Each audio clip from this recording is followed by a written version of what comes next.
এক একটা অর্ডার করেছিল একটা আপু তার বয়ফ্রেন্ডের বার্থডের জন্য। তো আপু এক একটা অর্ডারের জন্য আমার কাছে 1 মাস আগে থেকেই নক দিয়ে অর্ডার কনফার্ম করে রাখে।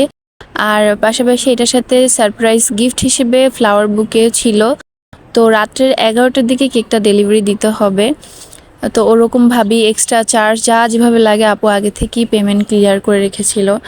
তো দেন হচ্ছে কেকটা যখন আমি কাজ করি তখন অল্প অল্প করে পিকচার নিয়ে আপুকে দেখাচ্ছিলাম যে আপু ঠিক আছে কিনা বা এই কালারটা ঠিক লাগতেছে কিনা। তো আপু বলছে হ্যাঁ ঠিক আছে। তো আপু দেখলাম যে কেক নিয়ে অনেক সিরিয়াস ছিল। পাশাপাশি যে ফ্লাওয়ার বুকে আমি এনেছিলাম কিনে, তো ওইটা নিয়েও দেখলাম যে আপু অনেক সিরিয়াস যে এইটা নেন ওইটা নিলে ভালো হবে। মানে উনি নিজে যেহেতু পারছিল না তো আমাকে এই কাজটা দিয়েছিল। তো একটু তো রেসপন্সিবিলিটি থাকা লাগবে তাই না। আর এর আগেও আমি এই সেম কাজই করেছিলাম, লাইক হচ্ছে surprise gift as a flower বুকে আর হচ্ছে কেক। তো আমার যেহেতু এগুলো অভিজ্ঞতা আছে তো আমি আর কি ওইভাবেই আপুকে আর কি বলছিলাম যে আপনি টেনশন নিয়ে না, সব হয়ে যাবে। তো আপু বলেছিল একটা ক্যান্ডেল সহ একটা পিকচার তুলে দিতে, যে যেরকম একটা রেফারেন্স পিকচার দিয়েছিল ওইটার মতন হয় কিনা। ওই কেকটা আমার আগে করা হয়েছিল।